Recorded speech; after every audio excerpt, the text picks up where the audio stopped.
বিসমিল্লাহির রহমানির রহিম। আসসালামু আলাইকুম। সবাই কেমন আছেন? আশা করছি দেশ ও দেশের বাইরে থেকে যেখান থেকে আজকের এই ভিডিওটি দেখছেন সবাই সুস্থ আছেন, ভালো আছেন এবং আল্লাহর অশেষ রহমতে সবাই নিরাপদে আছেন। আল্লাহর অশেষ রহমতে আমিও কিন্তু আমার পরিবারের সদস্যদের নিয়ে বেশ ভালোই আছি। চলে আসলাম আরেকটা নতুন ভিডিও নিয়ে আপনাদের সাথে শেয়ার করার জন্য। তবে লাইক দিয়ে প্লিজ ভিডিওটি কন্টিনিউ করবেন। যদি ভিডিওটি দেখতে দেখতে আমার কথা শুনতে শুনতে ভালো লেগে যায় তবে চ্যানেলটি সাবস্ক্রাইব করে আমার বন্ধু হয়ে পাশে থেকে যেতে পারেন।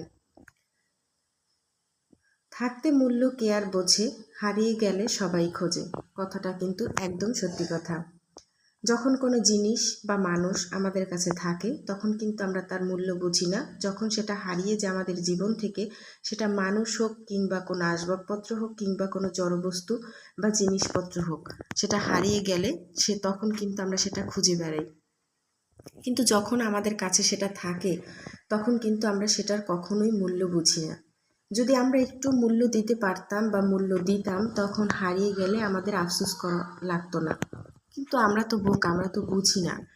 সেই জন্য সময়, মানুষ কিংবা কোনো জিনিসপত্র থাকতে থাকতেই মূল্য দিতে হয়, মূল্য দিতে শিখতে হয়, যাতে পরে আফসোস করতে না হয়। তো সকালের নাস্তা তৈরি করলাম ঘুম থেকে উঠে। তারপরে তো টেবিলে খাবার রেখে আমি ভিডিও করে নিচ্ছি, তবে আজকের খাওয়ার ভিডিওটা দিব না, আপনাদের সাথে শেয়ার করব না। তো এই যে সকালের বাসি তরকারি ছিল সেটাই গরম করে নিয়েছি, রুটি পরোটা ভেজে নিয়েছি, সাথে একটু দুধ চা করে নিয়েছি, এখন আমরা খাবো। তো অফ ক্যামেরাতে খেয়েও নিয়েছি। এখন আমি যাব ছাদে। আমার অনেকগুলো কাপড় চোপড় আধোয়া আছে, সেগুলো আর কি ছাদে বসে কলতলায় ধুয়ে নিব। তারপর ওখানেই দড়ি দেয়া আছে, মানে টানানো আছে, সেখানেই কাপড় চোপড়গুলো মেলে আসব।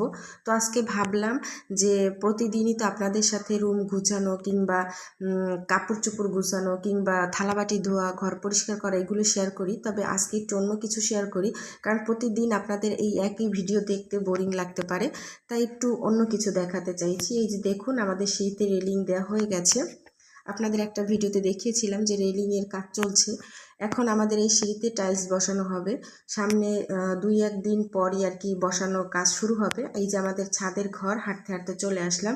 এখানে দেখেন কি সুন্দর কবুতরের ঘর বানানো আছে, খাঁচা বানানো আছে। এগুলো কিন্তু আমার দেবরের। তিনি আবার পশু প্রেমিক বলতে পারেন, গাছ প্রেমিক বলতে পারেন, আর কি প্রেমিক মানুষ। পশু পাখি খুব ভালোবাসেন, আবার গাছপাতা এগুলো খুব ভালোবাসেন। তো তিনি কিন্তু আমার দেবরে আর কি হাঁস পালন করে, মুরগি পালন করে, তার অনেকগুলো কবুতর আছে। এগুলো আবার ছাদে ঘর বানিয়ে রেখে দিয়েছে যাতে ওদের ঠান্ডা না লাগে। তাই ওদের ঘরটা একটু খুলে আপনাদের সাথে শেয়ার করছি। এই যে ভিতরে দেখুন কতগুলো কবুতর, এইগুলো নিয়ে সারাক্ষণ থাকে। এমনিতে কিন্তু হাই স্কুলে টিচার সারাদিন স্কুলে থেকে শিক্ষকতা করে দিন শেষে বাসায় এসে ফিরে আবার এই কবুতরদের সময় দেয়। তারপর রাজাহাঁস আছে, এমনি হাঁস আছে, মুরগি আছে, ছাদে অনেক গাছ আছে, এগুলো সব কিন্তু আর কি পরিচর্যা করে। সব কিছু আমার দেবরে একা নিজে হাতে। সাথে সাথে মাঝে মধ্যে আমার যাও তাকে হেল্প করে এগুলোর আর কি পরিচর্যা করার কাজে।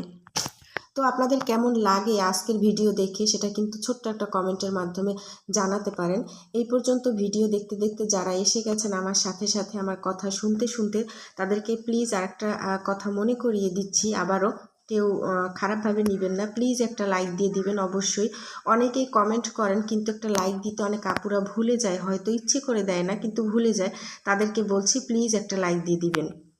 এই দিক থেকে দেখুন আমি ছাদে এসে কি দেখছি যে আমার যা ঘরের সমস্ত জুতা ধুয়ে মুছে পরিষ্কার করে র্যাক, তারপর ঝুড়ি ঝাঁপি যা ছিল পুরো ছাদে দোকান মেলে বসে গেছে। সেটা আপনাদের সাথে একটু শেয়ার করলাম। দেখুন গাছের সাথে সাথে অ্যালোভেরা গাছ, তারপর ড্রাগন গাছ, সব গাছের সাথে সাথে এমন ঝুলিয়ে রেখেছে মনে হচ্ছে যেন গাছ। আজকের ভিডিও এই পর্যন্ত। আল্লাহ হাফেজ, ভালো থাকবেন।